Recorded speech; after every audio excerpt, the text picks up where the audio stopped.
Hieu had a difficult, prolonged, and traumatic birth experience. He struggled from the onset of labor and fought through the limitations of human evolution and today's advanced medical system, and came out of this world a healthy boy, only by the grace of God. Hieu's mother, let's call her Janet, had a textbook perfect pregnancy. That is, until her labor started. Janet had her first contraction 9 days prior to Hieu's birth on a Wednesday night. And as each day passed, the contractions came closer and stronger.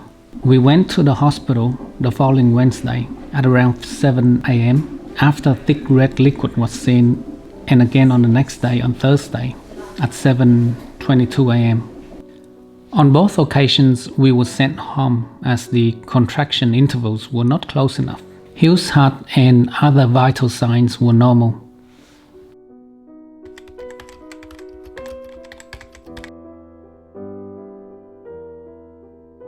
On Friday morning at around 2 a.m., we drove to the hospital due to Janet's immense labor pain. The nurse checked her cervix and again sent Janet home. Now, each time the nurse examines the cervix, this increases the chance of an infection. At around 5:40 a.m., we rang the hospital and advised the nurse of the frequency, duration, and intensity of the contractions. The nurse finally accepted admission. I can remember clearly that Friday morning. It was freezing cold and there was a layer of frost forming on the front windscreen. At 8 a.m., dilation was still too slow. The nurse decided to speed up the process and, using her fingers, broke the water membrane. She then connected Janet to the fetal heart rate monitoring machine and gave Janet intravenously a solution containing syntocinon in Hartmann's solution. Syntocinon is an oxytocin that acts to stimulate strong contractions to dilate the cervix. At around 10:20 a.m., the nurse gave Janet a mouthpiece connected to the main oxygen supplied and containing nitrous oxide or laughing gas to help with the pain. Janet was sucking on it non-stop, like a kid sucking on candy. The nurse also added to Janet's Hartmann solution pethidine and Venegan. Pethidine is a narcotic pain relief medicine, and it crosses the placenta and can affect the baby's breathing and cause drowsiness. Venegan is a sedative used to relieve pain and promote relaxation. Like pethidine, it rapidly crosses the placenta and can slow down the baby's breathing. Hieu's heart rate from early morning to late afternoon were normal, ranging from 120 to 130 beats per minute and increasing to 160 beats per minute in line with each contraction. However, from 5:10 p.m. to 6 p.m., Hieu's heart rate started to increase to 150 to 180 beats per minute. Contractions were every 2 minutes. Between 6 to 6:34 p.m., Hieu's heartbeats were off the chart, passing 210 beats per minute. At that time, I saw our body as a machine, and I could clearly see that due to a lack of oxygen, Hieu's heart was frantically beating as fast as it could to get as much oxygen as it can for survival.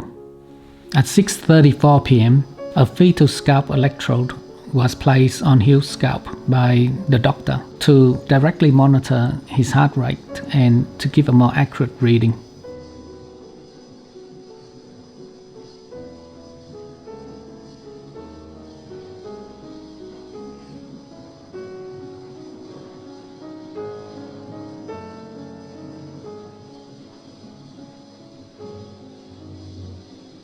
At the same time, the nurse added 2 to 3 different medications into Janet's Hartmann solution. I was concerned and asked what they were.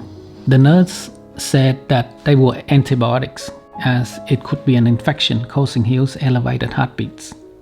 At around 6:49 p.m. to 6:54 p.m., the doctor came back and took blood samples from Hieu's head at the anterior fontanelle using a thin long needle.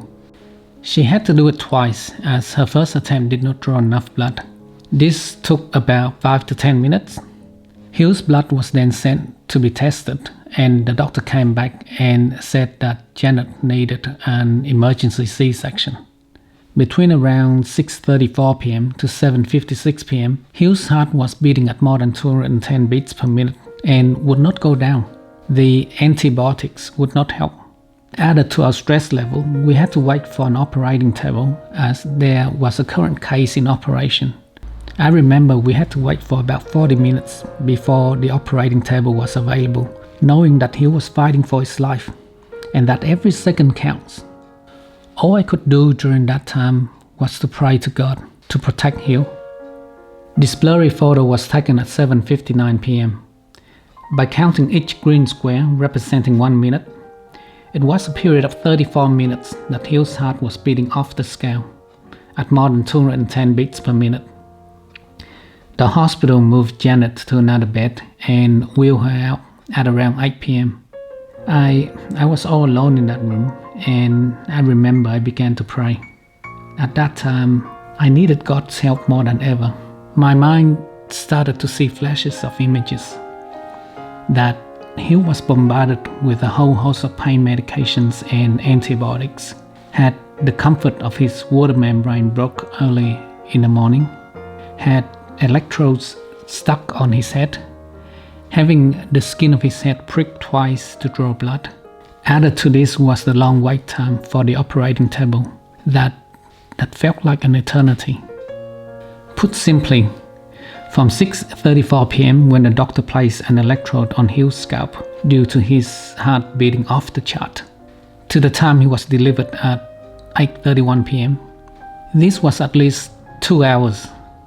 2 hours that Hieu was in distress and severely lacking in oxygen.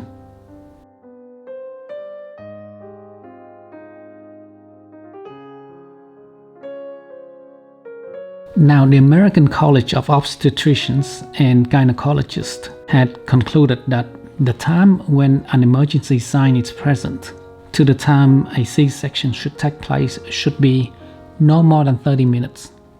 What is happening here is a case of delayed C-section and prolonged labor, as Fairfield Hospital would not move to a C-section delivery earlier, despite the fact that Janet's cervix would not dilate. She was exhausted, and Hieu's heart rate kept on increasing.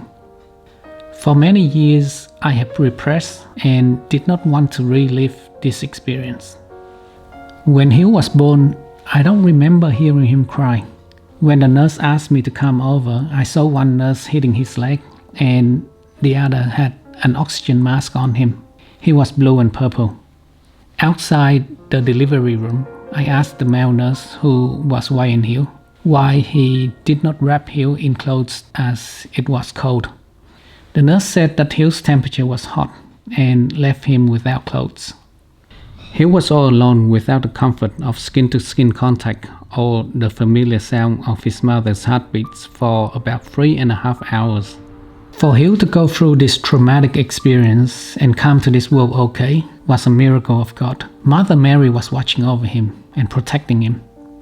From this day, every time I look at Hieu, I'm reminded that the miracle of God is within him.